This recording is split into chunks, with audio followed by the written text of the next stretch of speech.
మీనరాశి వారికి ఈ సంవత్సరం చతుర్థ స్థానంలో బృహస్పతి అనుకూలంగా సంచరించడం. మీనరాశి వారికి ఈ సంవత్సరం ముఖ్యంగా రాహు వ్యయ స్థానంలో, కేతు 6వ స్థానంలో అనుకూలంగా ఉండడం చేత మీనరాశి వారికి ఏలినాటి శని ఉన్నప్పటికీ ఈ సంవత్సరం కొంత కలిసి వస్తుంది. మీనరాశి వారు గత సంవత్సరంతో పోల్చుకున్నట్లయితే, గత 2 సంవత్సరాలతో పోల్చుకుంటే ఈ సంవత్సరం శ్రీ విశ్వావసునామ సంవత్సరం కొంత కలిసి వచ్చేటువంటి సంవత్సరం.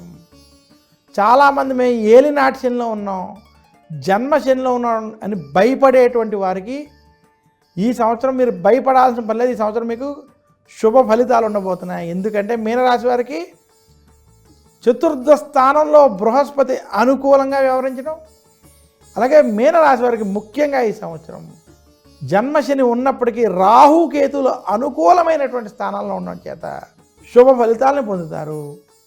మీనరాశి నిరుద్యోగులకు ఉద్యోగ ప్రయత్నాలు కలిసి వస్తాయి. ఉద్యోగస్తులకి ఆశించిన స్థాయి ఫలితాలు లేకపోయినా ముందుకు వెళ్ళి విజయాన్ని పొందుతారు. మీనరాశి వ్యాపారస్తులకి వ్యాపారంలో ఆటుపోట్లు ఉన్నప్పటికీ అతిగా మీరు ఆశ పెట్టుకోవద్దు. మీ పని మీరు చేయడం చేత శుభ ఫలితాలను పొందగలరు. జన్మ శని ప్రభావం చేత మీనరాశి వారు ఆరోగ్య విషయాల్లో జాగ్రత్తలు వహించని సూచిస్తున్నాను. మీనరాశి రైతాంగం, సినీ రంగం, మీడియా రంగం వారికి మధ్యస్థ ఫలితాలు ఉన్నాయి. మీనరాశి రాజకీయ నాయకులకి ఈ సంవత్సరం కొంత కలిసి వస్తుంది, మధ్యస్థ నుండి అనుకూల ఫలితాలు ఉన్నాయి. మీనరాశి విద్యార్థులు శుభ ఫలితాలు పొందుతారు. మీనరాశి వారు ఈ సంవత్సరం కుటుంబ సౌఖ్యం, ఆనందం పొందుతారు. కుటుంబం వల్ల ఆనందాన్ని పొందేటువంటి స్థితి ఉంది. మీనరాశి వారికి ఈ సంవత్సరం కొంత శుభకార్యాలు వంటివి, దైవ దర్శనాలు వంటివి కలిసి రాబోతున్నాయి.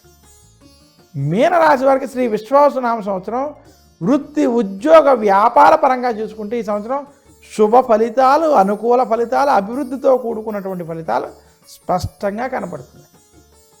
అయితే ఏలినాటి శని, జన్మశని ప్రభావం చేత ఆరోగ్య విషయంలో జాగ్రత్త వహించాలి. అప్పుల బాధలు మాత్రం, ఖర్చుల బాధలు అధికంగా ఉంటాయి. మీనరాశి వారు ఖర్చులను నియంత్రించుకోవాలి. అప్పు చెయ్యొద్దు, అప్పు ఇవ్వద్దు. ఇవి కనుక మీరు చేసుకున్నట్లయితే మరింత అనుకూల ఫలితాలు కనపడతాయని తెలియజేస్తూ, మీనరాశి వారి ఈ సంవత్సరం మరింత శుభ ఫలితాలు పొందడానికి చిలకమర్తి పంచాంగరీత్యా ఈ పరిహారాలు చేసుకోండి. మీనరాశి వారు మందపల్లి, తిరునల్లార్, శని సింగాపూర్ వంటి శనికి సంబంధించిన దివ్య క్షేత్రాలని దర్శించుకోవడం, శనివారం రోజు శనికి తైలాభిషేకం చేసుకోవడం, దశరథ ప్రోక్త శని స్తోత్రాన్ని, నవగ్రహ పీడాహార స్తోత్రాన్ని పారాయణం చేయడం, దక్షిణామూర్తి స్తోత్రాన్ని పఠించుకోవడం చేత మరింత శుభ ఫలితాలు మీనరాశి వారు పొందగలరు.